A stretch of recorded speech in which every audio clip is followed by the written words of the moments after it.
भाई जो गुरु वचन पे डट गए, कट गए फंद 84 के। 1994 से परम पूज्य परमेश्वर सतगुरु रामपाल जी अपने तत्व ज्ञान युक्त सत्संग कर रहे हैं।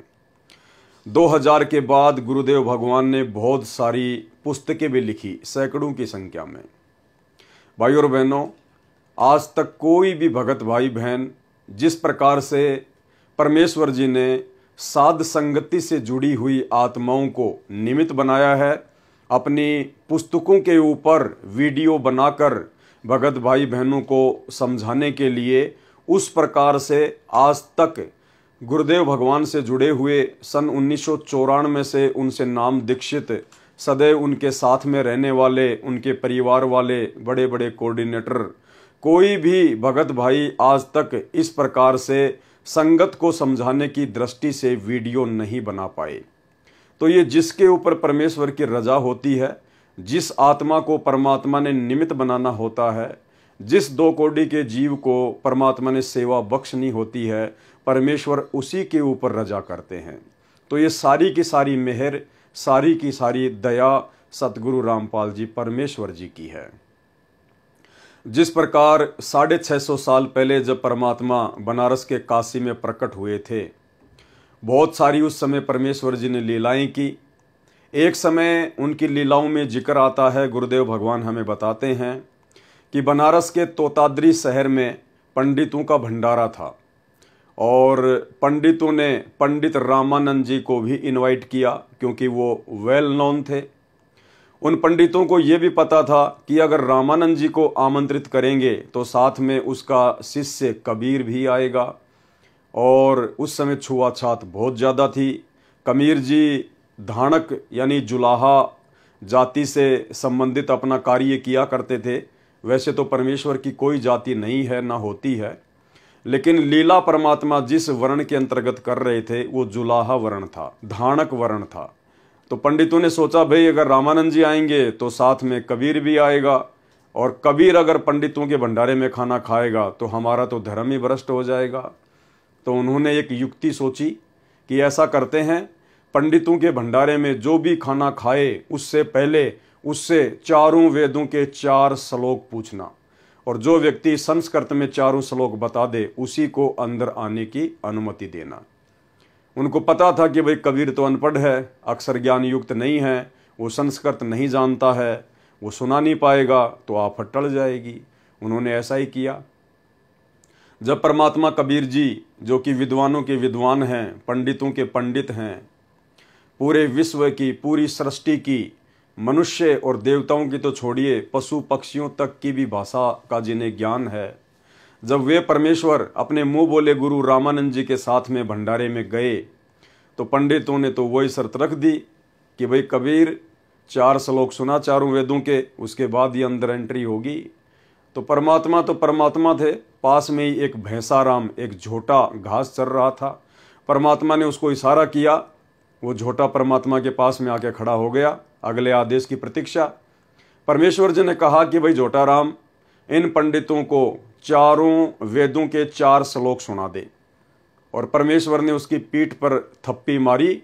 भैंसाराम ने तुरंत चारों वेदों के 4 श्लोक संस्कृत में मनुष्य भाषा में सुना दिए। परमेश्वर ने कहा, भाई जोटाराम, कहीं पंडितों को मन में शंका ना रह जाए, इन चारों मंत्रों का हिंदी अनुवाद भी कर दे। तो भैंसे राम ने उनका अनुवाद किया, और अनुवाद ये था कि रे मूर्ख पंडितों, हे अज्ञानियों, जो अल्लाह जिसने पूरी सृष्टि को रचा, जो तीनों लोकों में प्रवेश करके सबका धारण पोषण करता है, वो अल्लाह, वो खुदा कबीर है जो तुम्हारे सामने खड़ा है।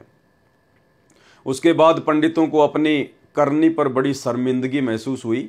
उन्होंने परमात्मा से माफ़ी मांगी, और काफ़ी संख्या में इस चमत्कार को देखकर लोगों ने परमात्मा की शरण भी ग्रहण की। तो भाइयों और बहनों, जब 650 साल पहले परमात्मा, जब इस पृथ्वी पर करोड़ों की संख्या में मनुष्य थे और 64 लाख की संख्या में उनके शिष्य थे, उनको वेदों के 4 श्लोक उन पंडितों को सुनाने के लिए निमित्त ना बनाकर एक जानवर को निमित्त बनाया। तो वर्तमान में तो हम मनुष्यधारी हैं, परमात्मा की शरण में हैं, उनके शिष्य हैं। आज यदि परमात्मा हमें ये सेवा दे रहे हैं तो आप और हमारे लिए बड़े सौभाग्य की बात है। तो भाई और बहनों, भक्ति बोध का सरलार्थ जो स्वयं सतगुरु रामपाल जी परमेश्वर जी ने अपने कर कमलों से हमें करके यथार्थ भक्ति बोध नाम की पुस्तक में दिया हुआ है, जिसके ऊपर हम भाई बहन साध संगति के माध्यम से वीडियो बनाकर अपने विश्वास को दृढ़ करते जा रहे हैं। 37 पेज तक ये कंप्लीट हो चुका है। अब इसके आगे आज हम शुरू करेंगे। भाई और बहनों, ये वाणियाँ जो परमपिता परमेश्वर जी के मुख कमल से उच्चारित हैं, ये भले ही हिंदी में हैं और क्षेत्रीय भाषा में हैं, परंतु इनका जो रहस्य है, इनका जो सार है, वो वेद और गीता जी से भी गहरा है। तो कई बार हम इन वाणियों का जो सरलार्थ गुरुदेव ने किया हुआ है, हम उसको पढ़ चुके हैं पहले भी, लेकिन हमें याद नहीं रहता है। तो इसका मतलब ये नहीं है कि यदि हमें वाणियों का सरलार्थ याद नहीं होगा तो हम जो 3 समय का पाठ करते हैं तो हमें उन पाठ का लाभ नहीं मिलेगा। ऐसा बिल्कुल भी नहीं है। परमेश्वर की वाणियाँ स्वयं सिद्ध हैं। आदरणीय गरीबदास जी महाराज जी के सदग्रंथ साहिब से निकाली गई ये वाणियाँ स्वयं सिद्ध हैं। स्वयं सिद्ध का मतलब होता है जिस प्रकार डॉक्टर मरीज को कैप्सूल देता है या टैबलेट देता है, तो मरीज को नहीं पता उस कैप्सूल के अंदर क्या है, लेकिन डॉक्टर ने जिस रोग के लिए वो कैप्सूल बनाया गया है वो परफेक्ट रूप से बनाया है। अब वो मरीज चाहे उसको खोल कर देखे या ना देखे, चाहे उसकी जांच करे या ना करे, उसने तो अपना काम उस रोग पर करना ही करना है। तो इसी प्रकार परमेश्वर की जो वाणियाँ हैं जिनके ऊपर हम वीडियो बना रहे हैं, परमेश्वर जी ने जिनका सरलार्थ किया हुआ है, ये वाणियाँ स्वयं सिद्ध हैं। जिन वाणियों को हम 3 समय की आरतियों के माध्यम से पाठ करते हैं, उच्चारित करते हैं प्रतिदिन, तो भले ही हमें इन वाणियों का यथार्थ सरलार्थ ज्ञान नहीं है, हमें इनके यथार्थ अनुवाद का ज्ञान नहीं है, लेकिन जब हम 3 समय की आरतियों के रूप में इनका पाठ करते हैं प्रतिदिन, तो वाणियाँ अपना कंप्लीट काम करती हैं। ये वाणियाँ स्वयं सिद्ध हैं। और एक अन्य उदाहरण गुरुदेव भगवान ने दिया कि जिस प्रकार किसी व्यक्ति को अगर सर्प काट ले तो व्यक्ति तो बेहोश हो जाता है, जहर का असर हो जाता है, फिर एक गारुड़ को बुलाया जाता है। गारुड़ उसको कहते हैं जो सर्प काटे हुए व्यक्ति को कुछ मंत्र बोलकर वापस होश में ला दे। तो वो व्यक्ति तो बेहोश पड़ा है और गारुड़ ऊपर से उसके ऊपर मंत्र पढ़ रहा है, और उन मंत्रों का प्रभाव उस बेहोश व्यक्ति के ऊपर भी होता है और कुछ ही समय में वो होश में आ जाता है। तो जिस प्रकार वो व्यक्ति जो बेहोश था वो मंत्र सुन भी नहीं रहा था, लेकिन वो जो मंत्र था, जो गारुड़ उसका उच्चारण कर रहा था, वो स्वयं सिद्ध था। वो गारुड़ के द्वारा वो सिद्ध किया हुआ मंत्र था। तो उस सिद्ध मंत्र ने अपना काम उस बेहोश व्यक्ति पर करना ही करना था। तो ठीक इसी प्रकार परमपिता परमेश्वर जी के मुख कमल से उच्चारित स्वयं सिद्ध वाणियाँ, क्योंकि परमेश्वर के मुख कमल से उच्चारित प्रत्येक शब्द स्वयं सिद्ध ही होता है। जैसे हम सत्संग सुनते हैं गुरुदेव भगवान का, तो वो स्वयं सिद्ध हैं। उस सत्संग ने हमारे ऊपर असर करना ही करना है। इसीलिए गुरुदेव भगवान कहते हैं यदि आपने नाम भी नहीं लिया है और यदि आप सत्संग भी सुनना शुरू कर देते हैं तो आपको 70% लाभ मात्र सत्संग सुनने से होना शुरू हो जाता है। तो इसी प्रकार भाई और बहनों, वाणियों का चाहे हमें अनुवाद याद है या नहीं है, वाणियों के विषय में चाहे हमें पूर्ण जानकारी है या नहीं है, परंतु वाणियाँ जो हम प्रतिदिन उच्चारण करते हैं 3 समय के पाठ के रूप में, ये अपना यथार्थ और पूर्ण काम अवश्य करती हैं। और यदि हमें इनके अनुवाद का ज्ञान हो जाएगा तो फिर हमारा विश्वास और बढ़ता है, हमारे अंदर और अधिक दृढ़ता गुरुदेव भगवान के चरणों में और उनकी भक्ति में उत्पन्न होती है।